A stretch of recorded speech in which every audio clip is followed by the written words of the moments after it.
Hello everyone, this is Mr. Sharp. Today's lesson may look a lot like what we had last Friday. That's because a lot of people did not finish their work last Friday. So we're going to use a different article. We're going to use an article about how laws are made, which comes from the U.S. Constitution, so we will tie it in to what you are learning.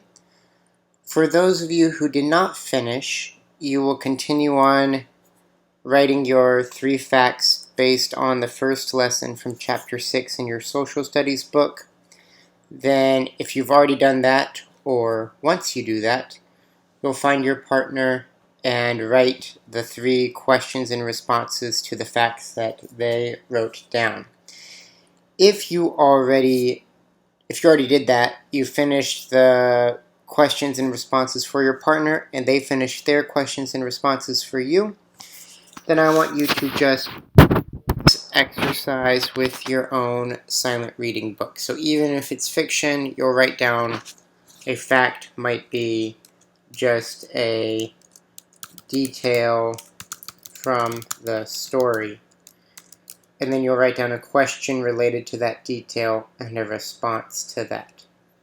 Okay, let's get started. So, how laws are made. The U.S. Oh, God, I tried to vote in the poll and it changed things. Yeah, oh no.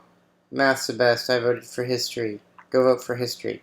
Okay, the U.S. government has a number of laws that help to keep order and protect the people of the country. Each law must be agreed upon by both houses of Congress and the President. Every law goes through a specific process before it is officially a new law of the country. It can be kind of complicated to talk about the 2 houses of Congress, which is why I chose to not make a video on them.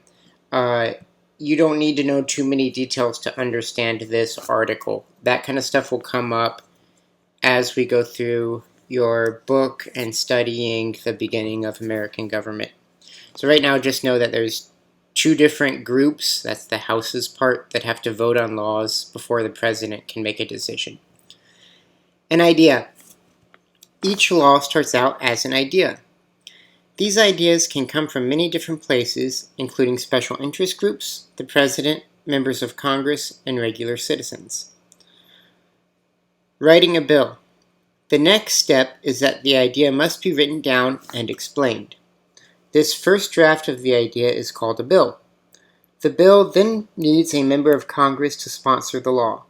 The sponsor is someone who believes strongly in the bill and wants to see it turned into a law. The sponsor can either be a senator or a member of the House of Representatives. And the Senate and the House are those 2 houses of Congress mentioned before. So somebody who's in there has to be the sponsor for a bill that might become a law. Okay, let's look at these 3 paragraphs. What's an interesting fact that we can write down? Let's see.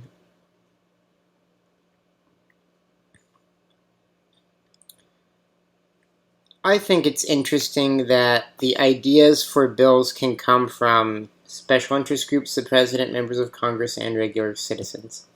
So I'm going to write down the ideas that become bills and maybe laws can come from all sorts of people, not just government people.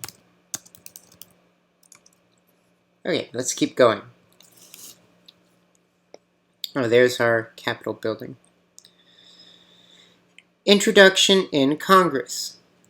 The sponsor then introduces the bill either to the House or to the Senate. Once the bill has been introduced, it is assigned a number and officially recorded as a bill. Committee. After being introduced, the bill is sent to a committee. Committees are smaller groups of Congress that are experts in certain areas. For example, if the bill has to do with the classroom size in public schools, then it would be sent to the Committee on Education. The committee discusses the details of the bill. They bring in experts from outside the Congress to give testimony and debate the pros and cons of the bill. Before passing the bill, the committee may decide to make changes. If the committee finally agrees to pass the bill, it will then move on to the main chamber of the House or Senate for approval. Maybe I can get a fact about here. I need to see how much more I have to read. If it's a lot, I'll wait. If it's just a little, maybe I'll find a fact here. Let's read. We have a bit left. Let's keep reading. Okay, so those were about somebody just introduces the idea, and then a smaller group inside Congress talks about the idea and maybe makes changes. House approval. And remember, the House is the House of Representatives. That's the legislature where one group has to vote on laws. It's kind of a funny name, House. If the bill began in the House, it will first go to the House for approval. The representatives will discuss and debate the bill. Representatives are the people in the House. Then the members of the House will vote on the bill. If the bill passes, then it will be sent to the Senate. The Senate will then go through the same process. It will discuss and debate the bill and then take a vote. If the bill passes through the Senate, it will be sent to the President. Okay, so I think I have an idea for a fact now. We have this whole process. It's introduced in Congress, a smaller group talks about it, maybe makes changes, the House talks about it and votes yes or no. If they vote yes, then the Senate talks about it, and then they decide if they want to vote yes or no. So, we should include the President part. The final step in a bill becoming a law is the President's signature. Once the President signs the bill, then it officially becomes a law.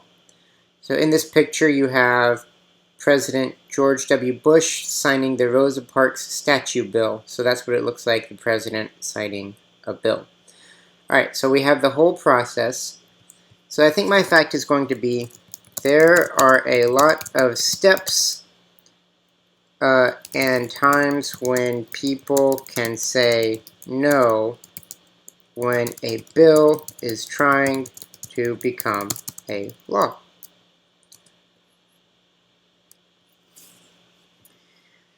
Veto. The President can decide to not sign the bill. This is called a veto. The Senate and House can choose to override the President's veto by taking another vote. In order to override the veto, however, the bill must now pass both the Senate and House by a 2/3 majority. The President has 10 days to sign a bill into law. If he doesn't sign it within 10 days, then one of two things can happen. If Congress is in session, it will become a law. If Congress is not in session, it will be considered vetoed. This is called a pocket veto. So, veto is just the President saying no. Then the Senate and the House can vote again, and if 2/3 of everyone in those groups votes yes, then they override the President. They say it has to be a law, it doesn't matter what you say. But the President can also just not sign it, and 10 days later, if Congress is still in session, like they're doing their job, they're not on a break, the bill is automatically a law. If they're not, then the bill is not a law. Interesting facts about how laws are made. Large and important bills often have many sponsors called co-sponsors. Congressional committees often reject bills by simply not acting on them. Around 90% of bills die in committee. Only around 5% of bills introduced in Congress eventually become law. In order to prevent a vote on a bill, sometimes a senator will extend the debate by giving a really long speech. This kind of speech is called a filibuster. Okay, so we had some interesting stuff about vetoes and some interesting stuff about, more stuff about bills. I think the most interesting fact to me is around 5% of bills introduced eventually become laws. So that's 5% is 1 in 20, right? So we can write only 1 in 20 bills become laws. Let's check our time. About 10 minutes in. Okay, so that's what you're going to do. It's very much like last Friday. I'll type some instructions here. If you have not finished Social Studies Chapter 6, Lesson 1, Lesson 2, and written 3 facts, do that. Then share with your partner, write the questions and responses to their facts.